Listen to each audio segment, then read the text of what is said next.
All right. So we are live. Welcome to Dive into World Building. I keep getting these little messages, which is why I was slow to start us up today, which say Hangouts on Air is going away for quick streaming. Try YouTube webcam. I'm like, okay, that's fine. I'll figure it out. This is not the first time they've told me that they're not going to have this service anymore, but they actually are going to have it. They're just going to call it something different. So I will persist. I'm wearing my Nevertheless She Persisted shirt today. I will persist. We will keep diving into world building. Anyway, so today's topic is character backstory. And so just to give some context on this as a topic, talking about character backstory is always super fun.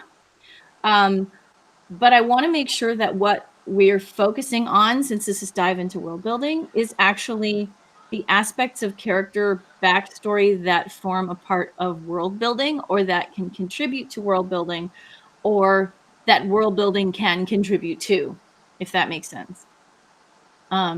Sometimes characters are really well grounded and they feel part of their worlds, and sometimes they don't. And I'm kind of assuming that everybody who shows here up on my show actually really wants to have characters that feel grounded. So that is my goal for what to talk about. We don't want to have characters who, have walked straight off in 2019 and somehow found themselves in the 1600s or on another planet without actually giving them a method for having arrived there and thinking about what kinds of things they, unless you're talking about time travel, we don't necessarily want that. So do you guys, what do you guys do when you're writing a character and you want that character to seem grounded in the world?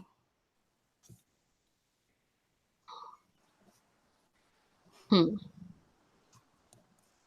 think I have them talk about the world as though they are sort of like the way that you talk about things when you're by yourself or only with your pets. And you're sort of like, wow, I didn't notice that switch plate was broken, or, like they have to interact with the world. It has to be familiar to them. And they have to sort of either operate it well or have reasons why they don't. Yes. And they have to have ways of talking about it that suggest that they know what's going on in some respect. And to avoid the, as you know, Juliet, that the second sun is going to rise soon. Like, yeah. Yeah, so I mean that's an obvious one. You always want to avoid the "as you know, Bob" dialogue. Is what that's typically referred to as. But so how do you do that? So so my main tool for avoiding the "as you know, Bob" dialogue is conflict or problems of some kind.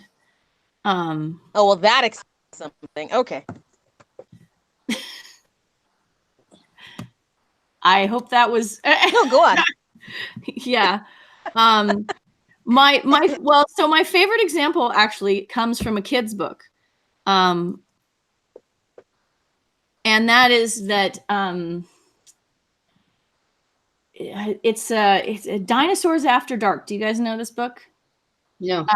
It's a chapter book for for first graders. And it's super brilliant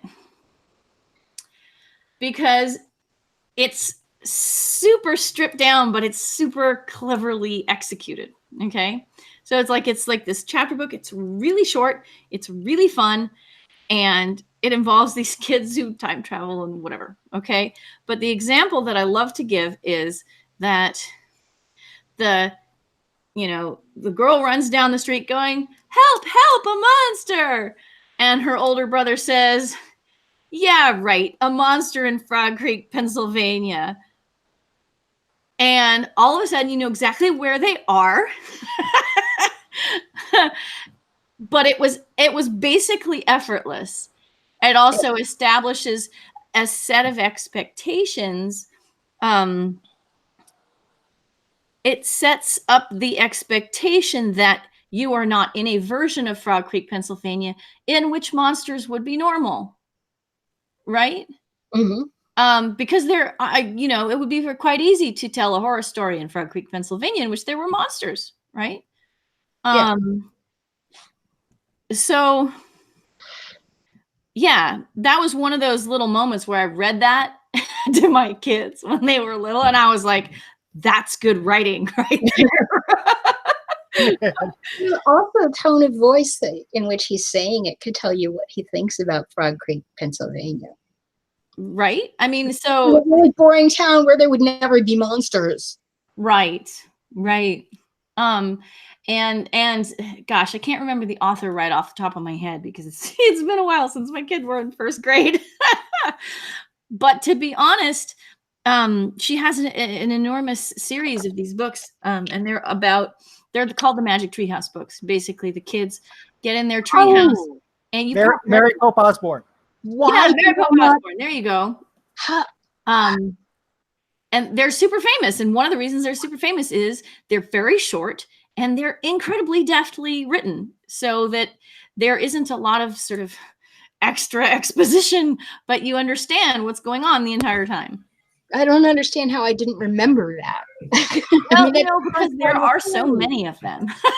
The first one that was the first one. And yes, and my child is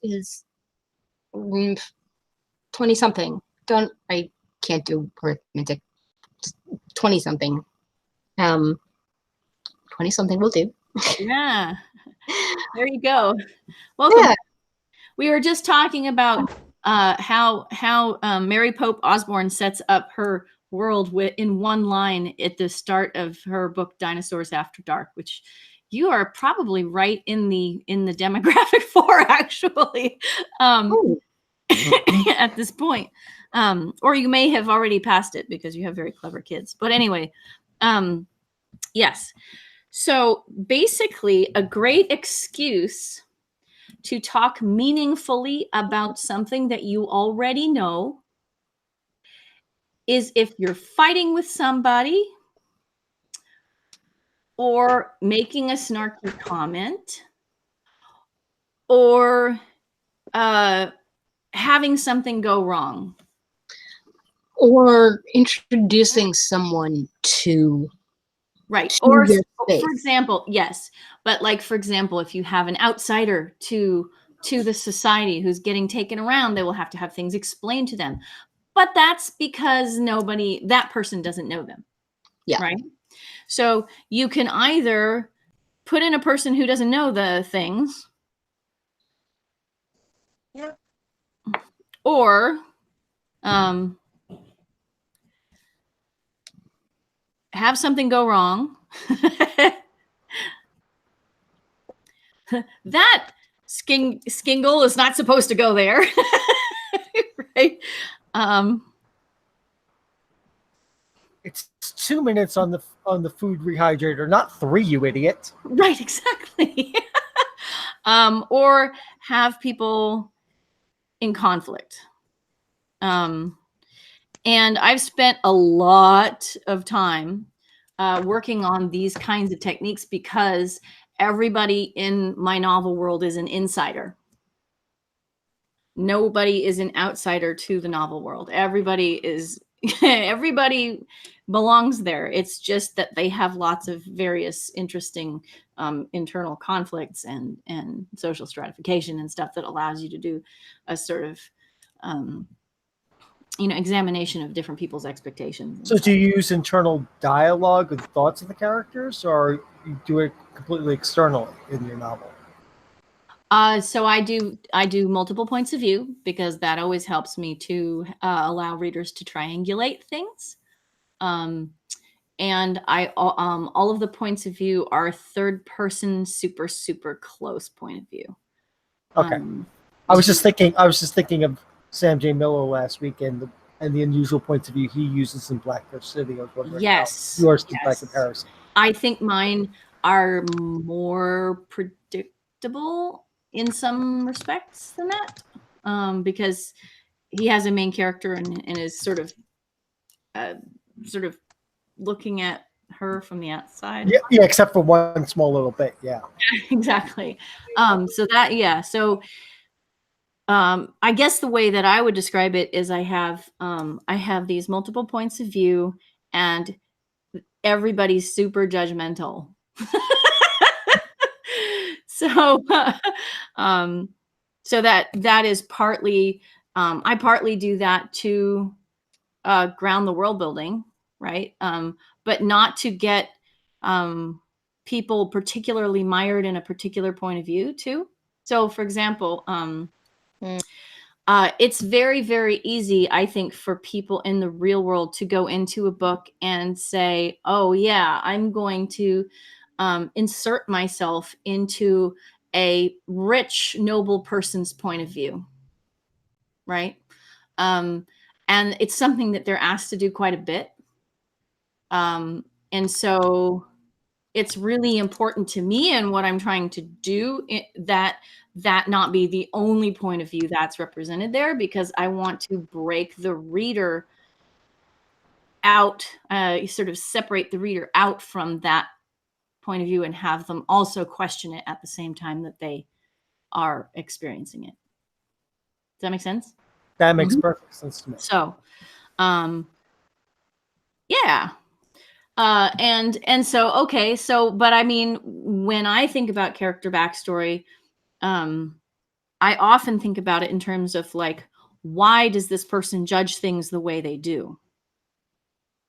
And in my world, that has everything to do with what their experience is as a member of a particular caste in the society. But judgment is like my super favorite point of view tool.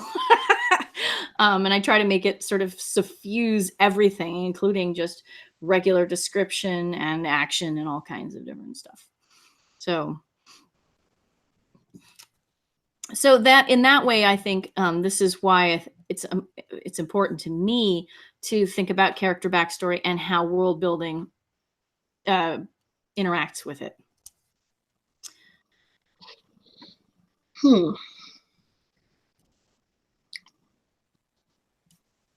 I'm just sitting here going, you're a lot better writer than I am, because I haven't gotten to that point yet. Like, I sort of I have my point of view, and right now everybody has to have mine. And I don't have, the thing is, I haven't written it out enough so that I have to pick up somebody else's and look at it. But I'm also realizing that over the last years as I write, I am terrible at switching viewpoints.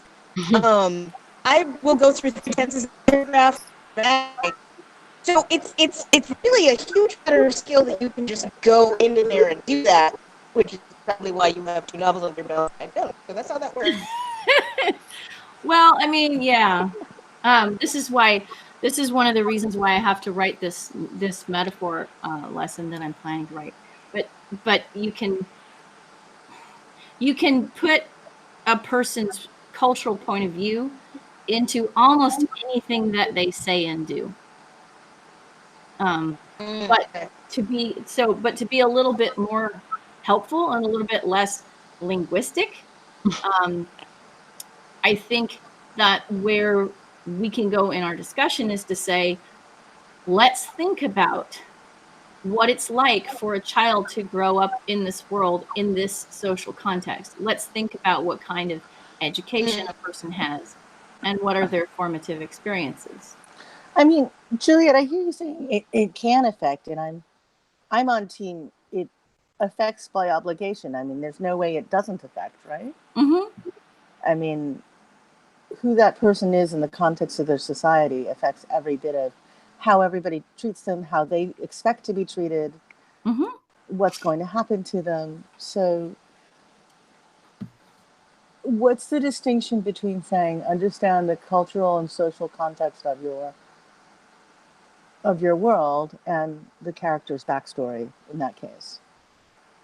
because I feel like more narrowly, when I think about character's backstory, I'm talking about what individual circumstances has that character experienced that make them more or less prone to doing things because of the ways they reacted to the things that have formed them, right? Mm-hmm. So is there a family vendetta that goes on, and how normal is that family vendetta? That's not necessarily part of the socialization of that world. Does that? Well, but I don't think that you can have. I mean, so what you said is You that it can and you permeates can't, everything, right? It's right, but there's a different layer of what does you, especially when we're talking about secondary worlds in science fiction. Mm-hmm. The gravity is like this, the air is like this, the climate's like this. These things affect all sorts of just general flow. It affects everybody. Mm-hmm. And then there are the things that just affect your character in a much narrower sense. They are fitting into the expectations of the culture they are part of, or they're not, or their family is in alignment with them or not, or their family is part of this weird little subculture that puts them in misalignment with the larger Mm-hmm. society. And then we have a problem where they are either, and then are they happy to be part of that misalignment, or are they Mm-hmm. wishing they were aligned? So I guess it's interesting because when I'm doing more developmental discussion with people as they're writing their stories, there's a tendency for some people who really love to know exactly what all the events were in that character's life. Mm-hmm. And then when they were 6, they had a pair of pink shoes. And really the issue is, do we really need to know that the shoes were pink, or do we need to know why it was important that the shoes were or weren't pink? Mm-hmm. And so I feel like the context of the talk we're having is so, well, of course it affects all of the things that happen, that maybe it was important to talk about the ways in which you can end up having a very, what you think of as a complete backstory that doesn't actually explore the things that you need in order to drive the narrative. Mm-hmm. or the conflicts. Yeah. Because yes, you can reveal the stuff with the conflicts, but if you haven't figured out what you're going to reveal, then you just have a bunch of puppeteering that is, and then he stepped over here, and then they stepped over there, and then they drew their swords. And if everybody doesn't understand why they drew their swords, or whether it was normal for them to draw their swords, it's a missed opportunity in the storytelling. Yeah. And I do think that sometimes people approach character backstory from a sort of I need to know what every color was of the pairs of shoes that the person had, and I need to know like every little detail of their lives, but there's less of a larger contextualization of what the impact of their life experiences might have been. And that's why I think this is a worthwhile topic to talk about, because Right. because it's not that the shoes were pink. Right. It's that the shoes were, gender non-conforming and caused them to have bullying experiences that gave them a form of trauma that they then carried forward with them in the following way that causes them to judge circumstances as follows, blah, blah, blah.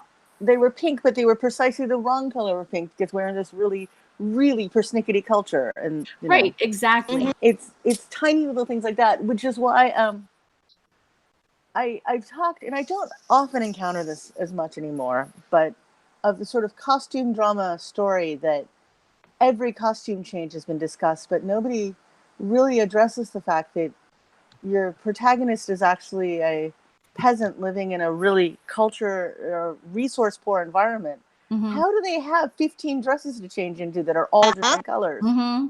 And so, you have to understand, as a writer, it's important to remember that we live in an age of fast fashion, and it's entirely reasonable to consider that maybe you can have 15 shirts and you're missing a bunch of other things that you need, but that has to be called out in the story somehow. Mm-hmm. And it's part of the way that the world is built, right? The fact that we have a world where clothing can be really, really cheap is really important. We take it for granted right now. But if you're writing a lower tech society, how did your protagonist end up with 15 shirts? Yeah, and I don't think that what we're talking about here is so much that, I mean, I would certainly never ever contend that there is a way to write a character who has zero cultural grounding. But it's very, very easy to write a character who has a cultural grounding in defaults that come from our own subconscious, and therefore from 2019 or whatever, our own sort of grounding spot is, rather than the world that you have ostensibly created for your story. Well, and there's also the moment of, we have the write what you know thing, but also of just the huge sheer amount of things we don't know. Someone was opining the other day that, I wonder what elementary school Prince Harry's child is going to go to. And I was like, wait a minute, you don't know that the royal family, like, we know this. He's going to Eton like his father and his grandfather and his great-grandfather, and I think that's how old that is. Like, you unless you're setting this exactly where you are and who you are, that's where all that research comes in. Because you're going to need to know that, for instance, Margot Robbie wouldn't be wearing 6 earrings as Mary Queen of Scots. You need to know that.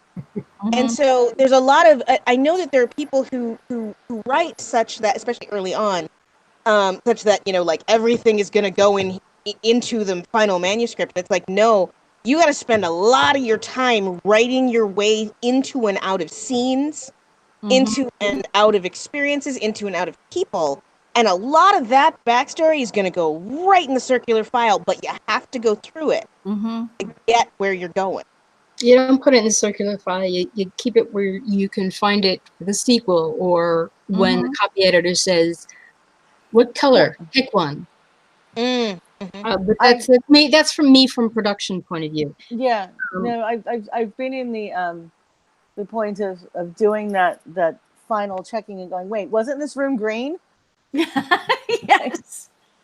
What color was that room anyway? What color was that room? And this is interesting because I get dinged by some of my readers for not being cinematically descriptive enough. Where some people, as I've mentioned in other episodes of Dive, really set up the room so that you could create a scale model of the room from the verbal descriptions. That immersion. And I tend not to write that way. But if you've written that way, immersion in location, but not necessarily in person. Correct. Yes. Yeah. So, physical immersion. So if you are somebody who writes in that detail, you'd better make sure you get all those details consistently right. As opposed to, we talk about being a plotter versus a pantser. If you've pantsed the description of the room because the room's description was relevant to the emotional state of the character in that moment, that's great. But you're going to have more than one reader who's actually going to go, wait, but that room on page 15 was this many paces, and now it's that many paces. What happened? So keep the notes. Yeah. I don't think people aren't looking, because I listened to a podcast on bad books. And there was one where they actually stopped and read a 3-page series, 3 pages of the book, just going, what Mobius size and shape is this room? and no one knew. This is the architectural equivalent of the how many arms of the orgy story, right? Yeah. Oh, God. Yeah. There are extra dimensional beings participating. Well, also, like, which side it's is the not sun even shine from in that world, right? The sun is streaming from through the windows, and you have a time of day set. And most of us are used to planets that rotate, and the sun comes in one place at some types of day and not at others. Yeah. And I've had writers who apparently never noticed that about their actual world. Yeah. And so the sun is always streaming through the windows. I hate. Like, oh no. But why? Yeah, and there's that thing of I think it's easy to forget if you're not someone who notices things like that, or if you are, you forget that people don't. Right. I had an argument the other day where someone was like, "No, there are more than 3 stars in Orion's belt," and I'm like, "What?" I was like, "Okay, maybe if you have a telescope, you can see fainter ones. Oh, sure." But no, they were just like, "No, it's not 3." And also, Orion is up all year. I'm like, "What? No. Part of planetary rotation did you miss?" So yeah, but and so it's true if you follow Orion all year. Yes, exactly. Can you If imagine? you migrate with the constellation. Somebody should write that story. I'm sure that somebody can create a culture where that makes sense. Yeah. Hunter Gatherer. They did. Snowpiercer. Oh. I mean, I do remember that moment when I had heard all of my life going to observatories and everything else that the sky turns during the night, and I actually pulled an all-nighter driving, and I was driving consistently in one direction, and so I sat there watching the sky wheel around me as I was driving, and it was just a moment of going, oh, suddenly I understand this thing. It used to be over there, and now it's over here. Yeah. Yes. And that has just told Kate what direction I was going in. It actually did, yes. Where but that's a huge right? That's a huge part of things that I see people getting wrong about giant planets, right. About moons moving around a gas giant. Like, how is that going to change where your sun rises and what's your sun? Because that planet is giving off photons. You're going to see it. It's bright. And so, yeah, there's a bunch of stuff like that goes on that, especially for early science fiction, it's not early science fiction anymore, but the 60s, 70s, when I started reading it, there wasn't a lot of realistic portrayals of how that all worked. Well, I mean, the other thing is, in just that moment of talking about it, having a character who notices that versus a character who doesn't notice that is part of the kind of thing that's backstory. And if you're writing a character, for instance, that's loosely based on me, that moment where the character learned about this thing is an integral part of their backstory, right? Yeah. And so these are the kinds of things that I like to ask as questions when I'm brought into the editing process early enough in a story, and I'll say, okay, so what does the character know? What do they actually know anything outside of their walkable distance? What kind of information do they have access to? You know, what kind of stories are told in their family? Do they actually talk in their family about these stories? You know, what's normal to discuss and not discuss? And so I kind of feel like somebody should make a checklist of like cultural points for a character. Because I feel like as I'm discussing this, I'm realizing that I make assumptions about what sorts of things need to be checked off and clarified because of exposure to a whole bunch of different cultures, that somebody who's writing from a place where everybody around them is mostly like them, it's a much harder thing to try to predict. So. Yep. Also, I think it's worth pointing out that so a lot of my focus in world building is not so much on the sky, because my characters live underground. That is a problem. The sky is actually quite important in the story in spite of that. However,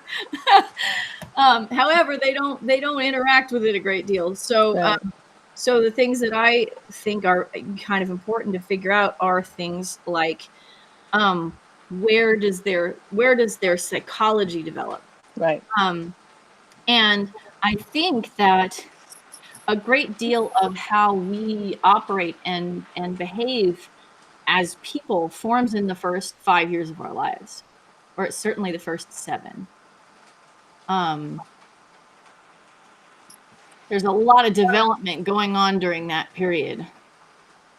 So, I mean, it's something where it's like, well, if there was something major that happened back then, you should probably know about it because it's probably affected how this person awards trust, for example, or that kind of stuff. What is it about their upbringing that makes them fit or not fit into the society? And that's a really good way to do an awful lot of exposition without doing it. I think that's really interesting in the whole, if you are coming from a standpoint that within the first 5 years of a person's life, the normative thing is to have a strong attachment to their parents and for them to be relatively traumatized and all those other things. And so as you were saying that, I started poking at that and wondering, right, if you had more of a society where that wasn't the norm, what would that do? And would those things actually become formative to a person? Well, or and would I it, know there's how do you alter that, I guess is what I was saying, or can you? Yeah. There's a book by Stephen Barnes and Fred Pohl, I think, that kind of gets into that, where they have test tube babies, but they also have them made the old way. And the ones who are not made the old way are more distant and troubled and blah, blah, blah. And I was like, oh, this is how you feel about that. This is not how the kids necessarily feel about that. You're Robert E. Heinleining yourself into this. And we've talked about essentialism before. And I realize that when I'm writing, I need to be really careful about that. Because not everybody needs to have just my opinion on what this phenomena does. And we don't know. The nuclear family is not very old. And so the idea of having other mothers, fathers, uncles, aunts, nieces, nephews, this whole other family, and people who aren't even blood related to you being part of your like love and parenting structure, this is an okay thing. Like, we lived these periods. No one, like, we're still here. And so this may be the way that we're supposed to be doing it, and we're doing it wrong now. Right. So, yeah. So it's that thing of the point of view of the person writing is not always reflected by the point of view of the characters themselves, but by the point of view that is writing about the characters. Right. The story's backstory. The other thing I'm finding interesting is I don't know if we've talked about narration style and how that affects whether or not how backstory is introduced. Yeah. Because one of the interesting things about backstory, when you have a particularly complicated backstory, is to actually do that a style of storytelling that's a little more.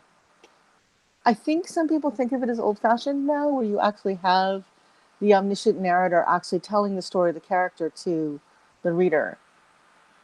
But people do it.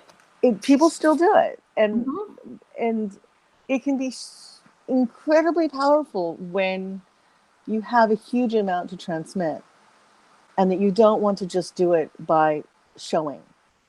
We've been taught, we have more than a generation of writers who've been taught that showing is better than telling. But one of the things that people who've been running diverse viewpoint writing exercises and other sorts of own voices and various forms of trying to deal with how do you get more cultural data into a story have noted that when you do showing rather than telling, it can be a lot more work on the part of the reader.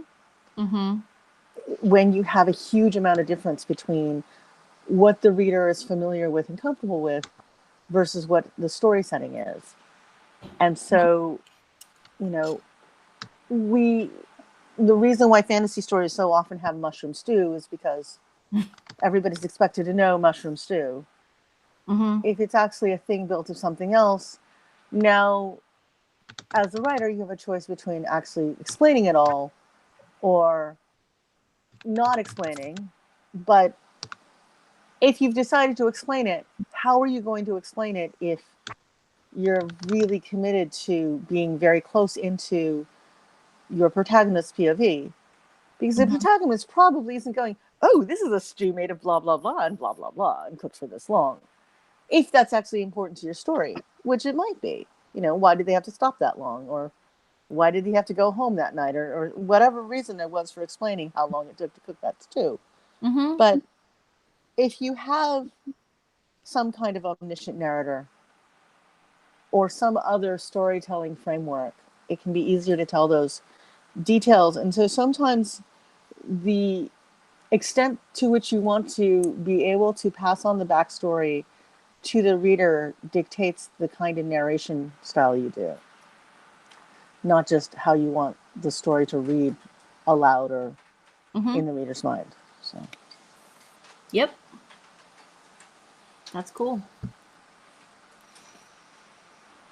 I say this as I note that I don't write that sort of omniscient backstory, and I do throw people in the deep end. Yeah, so do I all the time. Yeah. Well, as you say, it's not really in fashion at the moment. I mean, you just go back to a book like, say, Dune, and people don't write books like Dune much anymore. It's just not done. Yeah, Dune is like that for sure. It's considered a little dusty these days to do that, I think. And I think it's actually unfortunate because I think they're gorgeous ways of doing it. But there was a huge sense of a very colonialist framework for telling those stories, right? Oh, here we are exploring this very strange and exotic world. With the strange and exotic neighborhoods, And their strange and exotic traditions. That looks suspicious like mid-stage capitalism. Well, I mean, I see the point there. It's I mean, in some sense, an omniscient narrator is making a claim that there is an authoritative stance to be taken about what's happening in the world. There's an objective truth, capital O, capital T. Well, yes, thank you. Not necessarily. You can have an unreliable narrator. Yeah, oh, for sure. An unreliable. I'm saying that the what we conceive of as the old-fashioned omniscient narrator, right? Yes, it has that sort of hidden underneath. I always enjoy it. Like, I have a terrible time writing an omniscient narrator of that variety. I always need to know who my narrator is and how they know what they know, and that takes us back to character backstory. I feel like I've never trusted that the omniscient narrator was ever an omniscient, but that's my backstory leading to that particular conclusion.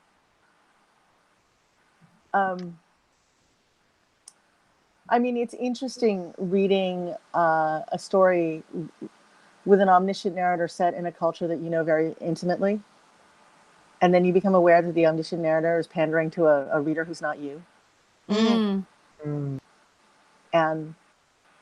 you know, I've had stories set in various forms of places that I'm very familiar with, and I'm going, that's very interesting. No, that's not how it looks on the inside. And so, how do you make it so that even your omniscient narrator can actually tell the story to somebody who's not from that culture?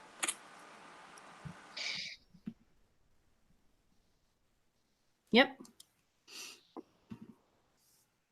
I mean, I can answer that, but I assume that maybe somebody else wants to jump in.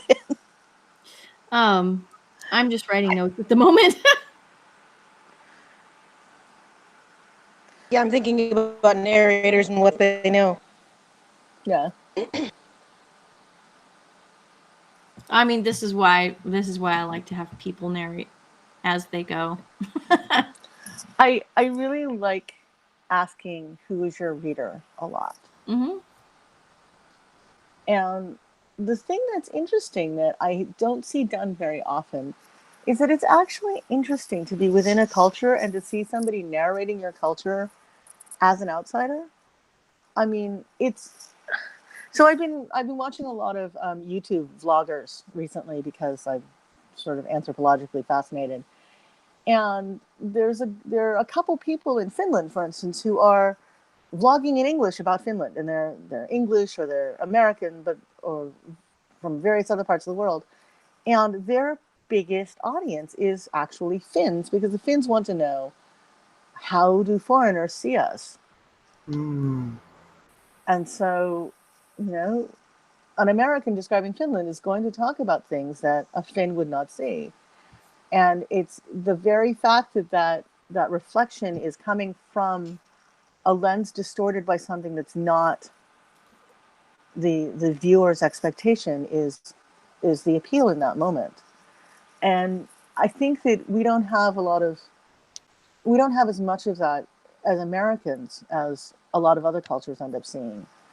So the vloggers you're talking about, are they Finns or are they not Finns? They're American. They're Americans or English people, either in relationship with or living in Finland, who are discussing everyday life in Finland. Okay. And the huge amount of their viewership ends up being actually not expats, but Finns themselves, because first of all, there's a huge degree of English literacy, which makes it easy. But but there's a curiosity about being in my projection here, observing this as one level removed on the outside, is that in being in a culture that's sort of off to the side and not very well known, there's a huge sense of, well, how do they see us? We know we're different, but what do they think they see? And it's an entire interesting genre. And I participate in some Facebook groups specifically because it's non-Americans complaining about Americans. And occasionally I step in and I go, well, this thing that you don't understand, for instance, this tipping culture. No, I understand that you think that if you don't tip, that management will pay minimum wage, and that's a great thing. And you think that sounds like striking a blow for justice for the wait staff, but the wait staff is not going to thank you, because American tipped wait staff make better than minimum wage, or they wouldn't put up with this. And it's not an obvious thing if you're coming at it from outside the culture, right? And so it's actually one of the things that I really like about Trevor Noah on The Daily Show.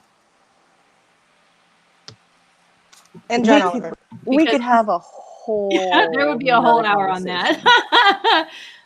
But that's an interesting thing, is that both of those guys are from colonialist cultures, but commenting on the U.S. as a strange place, and doing a much better job of it than any of our people, really. Yeah. I get angry about the way Trevor Noah represents blackness to the white world.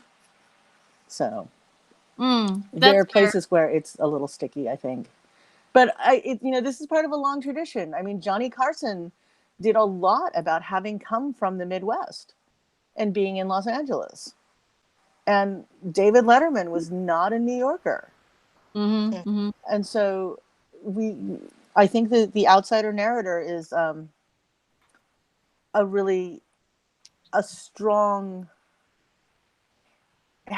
strong history, but a lot of it is because David Letterman wasn't describing New York to New Yorkers as much as he was describing New York to Midwesterners. And so he was a familiar guide, right?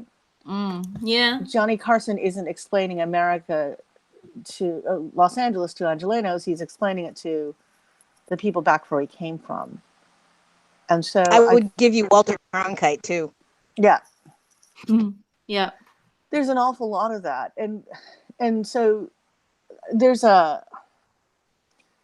I think that the way that we for a while had Canadian people as newsreaders was really interesting, where they were not revealing their Canadianness necessarily, but somehow they became the voice of American news. Well, so to sort of pull us a little bit back towards the secondary world question, I think it's there's no underestimating you shouldn't underestimate the value of having an outsider of some variety helping you along in your narrative to give perspective on things that some people don't think about. I think that goes back to where you started this episode, Juliet. You talked about explaining backstory and culture through conflict. And that's a conflict built in, the outsider versus the insider. Yep. so that there's a bit of that cognitive dissonance to help drive why are things being explained. Yep. I've been playing with that in one of my longer works in progress, with having somebody explaining a thing as a familiar thing to her that she's been craving because she's been in a place of feeling distance and an outsider, in a place where she's supposed to be a local. So I have a human returning to Earth, having not grown up on Earth, and running into, non-Earth people and finding them really comforting and familiar. And that underlines the distinction between what is your acculturation, what's the essentialism that people expect out of you, and what does that do to your idea about narrative and consequences. So I'm also going to suggest that children can be really helpful, because they are sort of outsiders to the culture, and we're trying to bring them in a way. Like, adults are very active about regulating the behavior of children. In many cultures, yes. In their cultures, yeah. Well, there are other cultures that say that you shouldn't do this to children until they're a certain age, and it's just all modeling, and you don't do any training, and that's actually a human culture that. Sure. Human cultures have existed that are like that. Right.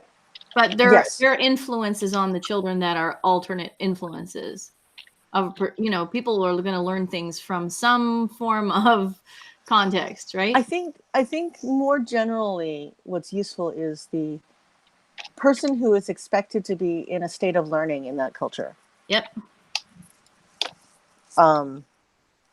And I mean, Pratchett, right, is writing about a moment in his Unseen University stories about what happens when the people who are supposed to be the gatekeepers of knowledge suddenly have the tables turned on them, and they're needing to be learners for the first time in a very long time, and they haven't adapted to that.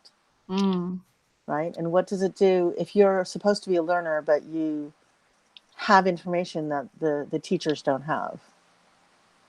And It's kind of the story of a lot of our set in schools narratives, right? Yep. I mean, it's what makes Harry Potter work in some ways, is that Harry doesn't know. He's an outsider to wizarding, but he's also inside in ways that a lot of the other characters aren't. And so playing with that contrast and letting it be multi-layered, as opposed to making it very, this is the insider, that's the outsider. Yeah. And also, I think you can use subcultures to examine contrasts, and you can also use, idiosyncratic things about a person's backstory. And getting back to Backstory, why did they choose that subculture? Or were they chosen for the subculture? Hey. I want to read more stories about, I'm sure they're out there, but there are tantalizing fragments of narratives about what it means to be socialized to inhabit a different gender that's outside in the mainstream, that we don't really talk about a lot because we've had so many normative stories. But there's a whole bunch of stories about what does it mean to be told that your role is to be outside, as opposed to finding yourself on the outside. Having outsiderness thrust upon you.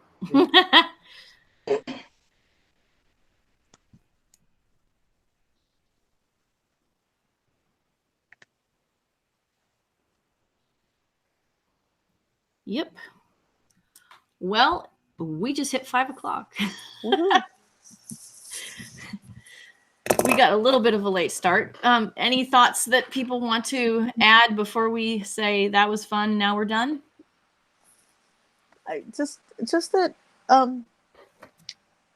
everybody has a backstory. Even the people who think they're ordinary. Even the people who are ordinary have a backstory.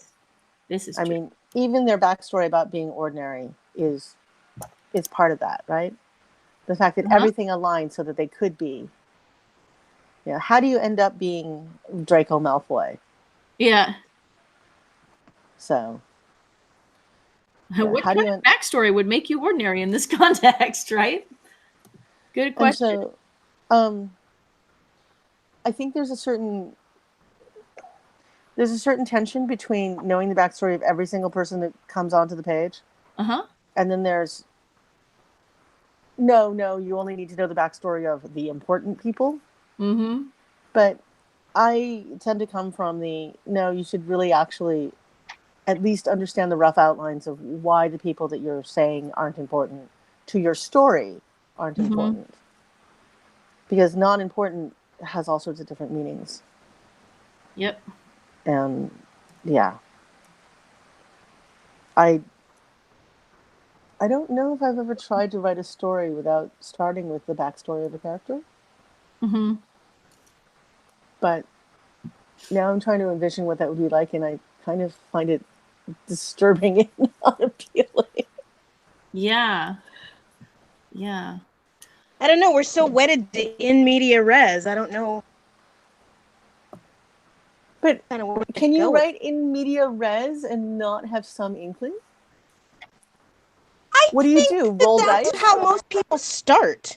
I mean, that's definitely a critique that I've gotten, is just start in the middle of the action. Well, you don't know what the action means unless I start somewhere else. Yeah. Start in the middle of the action anyway. I want bang, bang, pom, pom. No, I do start in the middle of the action often. But I start in the middle of the action knowing what the character's backstory was. And how they got to that moment. Right, you know that, but the reader doesn't know that. Well, I mean, so one of the things the that 5 pages of prologue style of writing. Right. But I mean, very often I have to have a long setup for a major action event, because in order for it to mean anything at all, I have to teach people what it means. Right. So I have to start in a place that's interesting enough and engaging enough and has enough conflict / action / whatever. But I can't just, stick something nuanced and important up there unless I'm going to be willing to examine it afterwards and have people think back on it extensively, etc. You can actually, so I'm going to play with that, and because I do disagree right now. I think that you can start, and you can, as long as what you want is for the reader to be confused, it's okay. Yeah. But I try to be really aware of what do I think the reader's going to feel in this moment. And if I want the reader to feel like they are an acculturated member of this society, then something has to happen. But I often want the reader to feel a little off kilter and a little confused and to want to know what's going on. And so, bang, a thing happens. And then what that means is revealed in the ways that all the reactions happen after that moment to the character and to the setting. And, well, that's unprecedented. That's never happened before. Or, what did you expect? That's the way it always goes. I mean, there are ways of getting to that without reflecting, without doing this post facto core dump. So, but I do think that in media res is I think it's kind of overused, but I also think prologues are overused. Maybe I think everything's overused. I'm not sure right now, in the middle of just talking about this. But I think that it's possible to not set things up. And I go back to looking at, for instance, the beginning of Tolkien, right? When he's writing about the difference between the start of The Hobbit and the start of the beginning of Lord of the Rings. But, he gives you the illusion that he's talking about this all amazing bit of backstory. The backstory turns out not to really be important as you go into the rest of the adventure. It's just a mood setting. So, yeah, yes, you can start with a whole legend of why the ring, but you can actually skip that part and dive in, and it's still entirely readable. Yeah. Depending on how you want to do it. True. I believe that. However, I have had several editors tell me different. Well, I mean, That you should start in media res about this stuff. I Yeah. think that if you're going to start in the middle of things, there needs to be some hint that all will be revealed. Things will come to be clear as you, if you're a patient. Yeah, make it something. You will learn something new. You'll find out what's going on. My current well, I mean, some stories really rely on the assumption that you don't ever have to know what's going on. I'm gonna note that one of my very favorite opening chapters that I talk about all the time is that beginning of Snow Crash, right? Stevenson's Snow Crash. And it's really vivid and it's really action packed. And then this is surely not a spoiler so many decades after it was released. I'm really terrified to think about how many decades it's been. That's not really the heart of the story, because he's given you this really, really hooky beginning that will get you to buy the book.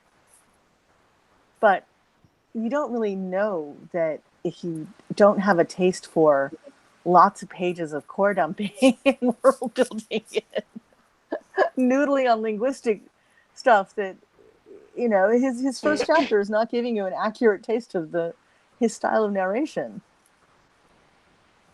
And he does that again. Yeah, and I will point out that's one of the reasons I really don't like him. Right? Well, I mean, Do you feel bait and switched? You can easily spend an entire hour talking about what we want readers to, how we want readers to articulate, like how we want readers to feel engaged or not engaged, or engaged in what way with the text. That would be an interesting topic, I think. But for now, I think we're going to wrap up. And I'm going to say that next week, Cadwell Turnbull is going to be on the show talking about his new book called The Lesson. And that should be really, really cool. Cool. Alrighty. So we will meet next Tuesday at 4. And yep, same bat time, same bat channel. And we will, I will obviously put up the links as I have them. So. All right. Thank you, everyone. Juliet. I'm going to stop the broadcast.